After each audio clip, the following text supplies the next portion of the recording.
અમદાવાદના અંકિત સોલંકીના આપઘાતનો મામલો 75 દિવસ બાદ પણ ન્યાય ન મળતા પરિવારના ધરણા વાસના પોલીસ સ્ટેશન ખાતે ન્યાયની માંગણી સાથે ધરણા કર્યા છે। આરોપીની ધરપકડ કરવાની પીડિત પરિવારની માંગ છે। પોલીસ પર ભીનું સંકેલવાનો પીડિત પરિવારે આરોપ લગાવ્યો છે। આરોપી નીલ ઠાકર ધારાસભ્ય અમિત ઠાકરનો ભત્રીજો છે।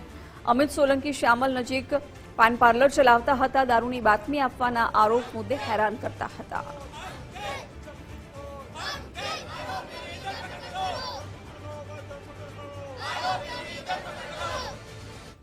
નોટ પણ લખી હતી। સુસાઇડ નોટની અંદર વેજલપુરના ભાજપના ધારાસભ્ય અમિત ઠાકરના ભત્રીજાનું પણ નામ છે નીલ ઠાકર, અને બીજા બધા 5 એમના સાથી મિત્રો એ બધાએ ભેગા મળીને મારા ભાઈને સુસાઇડ માટે પ્રેરણા આપી, પ્લસ એટલો આત્મહત્યા કરવા માટે એટલો હેરાન પરેશાન કરી નાખ્યો કે જેના લીધે મારા ભાઈએ છે ને સુસાઇડ કર્યું।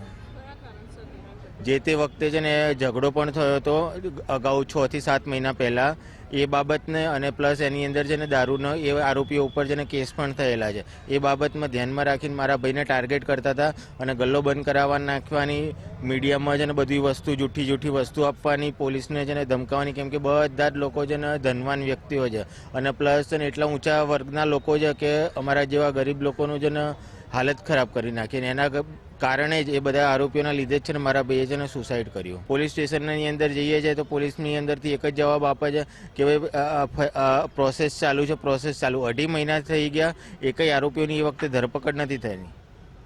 અમારી અત્યારે એક જ માંગણી છે કે 6 આરોપીઓની ધરપકડ થાય। અમારી એક જ માંગ છે કે આરોપીઓને વહેલામાં વહેલી તકે પકડે।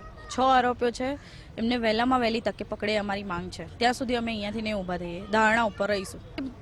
કારણો આમાં કેવું હતું કે એ લોકો કોઈ કેસમાં આવ્યા હતા દારૂના, અને એના થ્રુ એમને એવું હતું કે મારા દિયરે બાતમી આપી છે પોલીસમાં, પણ હકીકતમાં આવું કશું હતું જ નહીં। એ ટાર્ગેટ એમને કરતા હતા કે આ લોકોએ અમારું બાતમી આપી છે એમ।